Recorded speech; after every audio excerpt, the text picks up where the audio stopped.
If you want to understand the deep divisions in modern American society, divisions that go beyond mere disagreements and reach into the moral core of how people view the world, you need to look past politics and into philosophy.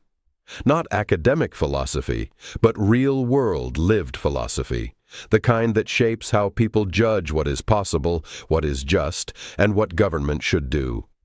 No one has laid out the source of these divisions more clearly than Thomas Sowell in his book A Conflict of Visions. According to Sowell, the battle lines in public policy debates are not drawn simply around issues like taxes or education or crime. They are drawn around two fundamentally different ways of seeing the world, the constrained vision and the unconstrained vision. Once you understand these two visions, what looks like chaos and hostility begins to make sense. In the constrained vision, human nature is seen as flawed and unchanging. People are self-interested, prone to error, and limited in their knowledge.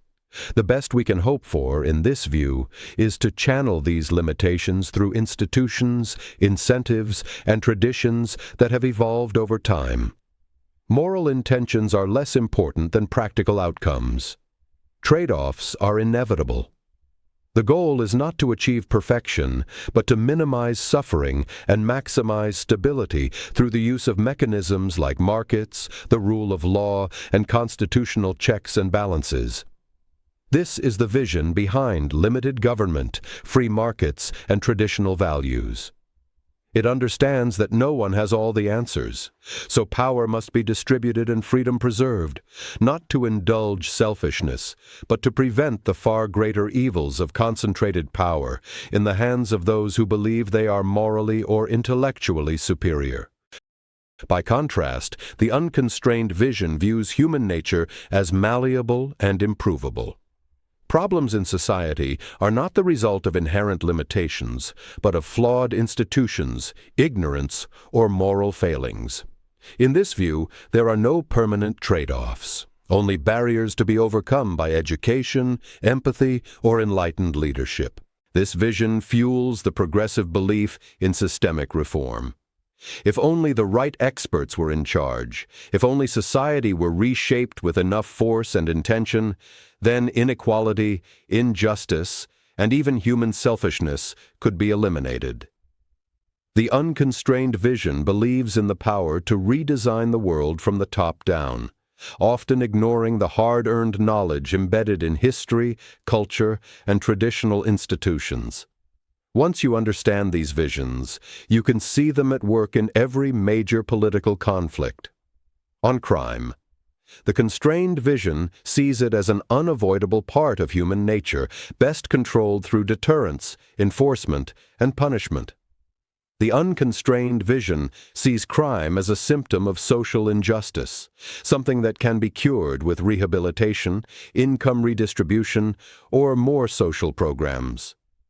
On economics, the constrained vision accepts that inequality is inevitable in a free society where people have different talents, ambitions, and values. The unconstrained vision sees inequality as a moral failure, a problem to be corrected through progressive taxation, regulation, or wealth redistribution. On education, the constrained vision trusts in parental involvement, school choice, and proven disciplinary structures. The unconstrained vision trusts in centralized curriculum reform, equity-focused grading systems, and the elimination of competition. These are not merely different policy preferences. They are rooted in radically different expectations of human beings and government. One sees utopian plans as dangerous illusions. The other sees traditional limits as moral failings to be overcome. America is not divided because of bad manners, poor media coverage, or social media algorithms. Those are accelerants. The fuel is philosophical. People who live by the unconstrained vision do not see conservatives as people with a different but reasonable worldview. They see them as morally defective. To oppose a policy that claims to help the poor is not a disagreement over trade-offs. It is, in their eyes, evidence that you don't care about the poor. In the constrained vision, to resist a radical climate agenda is a debate over costs and feasibility. In the unconstrained vision, it's evidence that you want to destroy the planet. This moral absolutism creates the kind of polarization that cannot be solved with compromise. You don't compromise with evil, you try to defeat it. And that's how people in both visions increasingly view one another. In a conflict of visions, Soul doesn't say one vision is evil and the other is good. He simply lays out that they are incompatible. Each vision defines justice, fairness, and reason differently.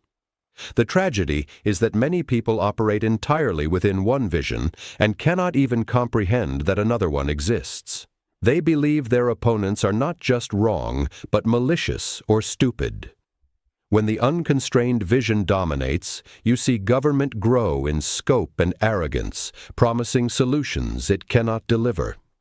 When the constrained vision prevails, government tends to shrink, and with it, the promise of utopia is replaced by the more modest goal of preserving freedom and limiting harm.